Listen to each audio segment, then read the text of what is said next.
Bonjour tout le monde. Alors aujourd'hui, on va regarder pour les stats de votre personnage en mode DPS. Donc les stats principales, c'est toujours chance de critique, bonus de dégâts critiques, bonus de dégâts principaux. Ensuite, vous pouvez ajouter d'autres stats comme dégâts aux élites. Donc là, moi je l'ai mis à 24%, ça me semble pas trop mal. Vous pouvez le monter jusqu'à 30% maximum, mais pas plus. Ensuite, les amulettes, on a les dégâts au début de combat qui sont importants.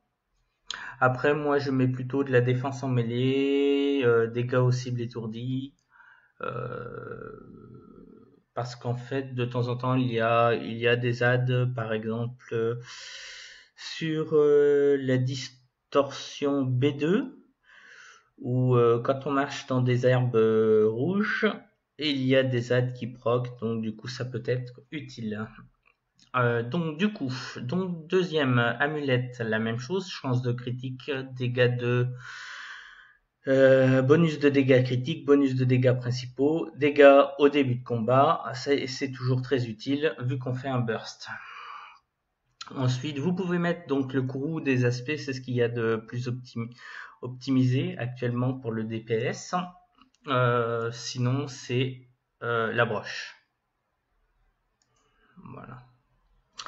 Toujours avec du dégât d'élite, ça peut être très utile aussi. Donc là, sur le bracelet, moi j'ai mis dégâts, bonus de dégâts critiques, dégâts aux élites pour monter cette stat, bonus de dégâts principaux. Donc en fait, regardez bien, on augmente les dégâts aux monstres et boss d'élite. Donc ça veut dire distorsion, avatar. C'est ce qui fait qu'en fait, on fait plus de dégâts sur ces boss-là. C'est ce qu'il y a de plus important quand même sur le jeu. C'est tomber les plus gros boss. Voilà. Ensuite, donc le saphir, moi c'est toujours chance de critique, bonus de dégâts critiques, bonus de dégâts principaux. Enchaînement d'élimination qui peut être utile.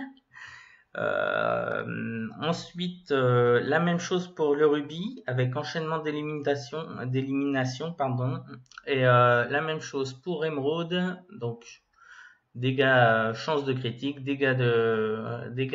bonus de dégâts critiques, bonus de dégâts principaux, enchaînement d'élimination et dégâts aux cibles ralentis, comme je vous l'expliquais tout à l'heure. Donc chance de critique, bonus de dégâts critiques, bonus de dégâts principaux aussi pour le topaz, enchaînement d'élimination, parce que en fait ça fera encore plus de dégâts. Regardez cette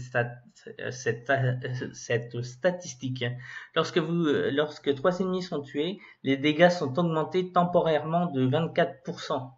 Donc ce qui peut être utile quand il y a des adds, par exemple sur l'avatar Phytonide, sur la B2 comme je vous le disais tout à l'heure, où il y a la possibilité d'avoir des adds. Donc c'est une stat assez importante. Donc dégâts au début de combat, forcément quand il y a le burst, en fait, vu qu'on débute le combat, on envoie toujours un burst avec l'alchimiste et le l'humancien, donc ce qui fait qu'en fait ça fait énormément de dégâts au début du combat. Donc le boss tombe très très vite, très rapidement au début de combat. Ensuite, vous pouvez comme moi rajouter un peu de meurtre rituel. Moi, je mets que 60% parce qu'en fait, ça ne sert pas à grand chose sur les boss type distorsion et avatar. C'est juste pour un confort pour farmer.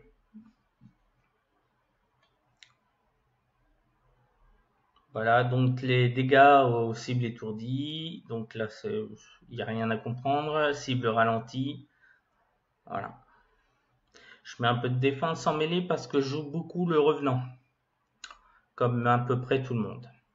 Voilà, vous savez tout.